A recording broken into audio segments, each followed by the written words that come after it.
Ciao! Today we are talking about very interesting topic. We all like to know what's the best words in the language, right? Let's go look at that. Tātad šodien mēs runāsim par sliktajiem vārdiem, kā izpaust savas emocijas, arī tad, kad esi dusmīgs. Un brīdinājums, šis video satur sliktus vārdus. Nu ko, ikdienas frāzes, kas izsaka neapmierinātību. Nu bāc! Kas par sviestu? Mēs izmantojam vārdu sviests as a nonsense. Sviests. Kas par sviestu? Man jau tas ir līdz kaklam. I had it up to here. Ej tu nost. As a no way. Ej tu nost. Kāds besis. I'm so annoyed and just done.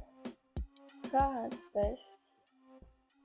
Vai arī besi ārā. Vienkārši besi ārā. Sasodīts. Diemi. Velns parāvis. Nu, tu gan esi pērla. Jop, cik mīzī. Ai, duraks. Stūbenis. Un tagad viens, kuru noteikti nevajag teikt vecmāmiņai. Ej, tu dirst. Un tagad daži vārdi, kurus izmantot nevajag. Bet es paskaidrošu, lai tu zini, ko tie nozīmē, ka tu to dzirdi un varbūt netīšām nepasaki kādam citam. Ļoti nejauki vārdi. Suka, kuce, maita. Pizģets. Jā. Mums patīk lamāties krieviski. Tas gan. Tāpatās nahuj. Ej takštu. Nahuj. Jā.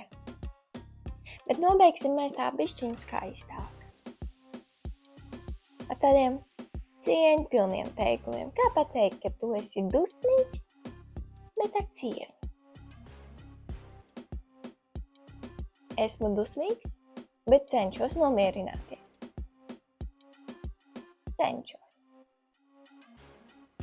Man vajag brīdi, lai nomierinātos.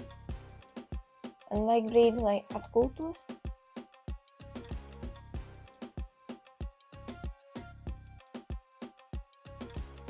Šī situācija mani tiešām tracina vai kaitina. Es teikšu godīgi, man tas nepatīk. Jā, latviešiem ir daudz frāzes, arī tad, kad vēlamies izteikt kaut ko skarbāku vai emocijas sit augstu vilni. Bet kuram tad tādi nav, vai ne? Tā tikai normāla un dabīga parādība. Galvenais neaizrauties ar to. Vai tu kādu no šiem vārdiem vai frāzēm esi dzirdējis? Ieraksti komentārā un padalies. Varbūt tev ir bijis kāds interesants atgadījums, netīšām pasakot kaut ko nepareizi, vai nesaprotot kaut ko, ko tev cits saka. Varbūt patiesībā tur bija kaut kas ļoti skarps. Arī droši padalies ar savu pieredzi. Tikai nevienam nestāst, ka es tev to pačukstēju. Tas būs mūsu noslēpums. Bet es zinu, ka tev tāda vārda arī interesē. Kuram gan tie neinteresē? Bet nu, es jau jums atvados, un mēs tiekamies jau nākošajā reizē. Turpinām gūt latviešu valodu, un atā!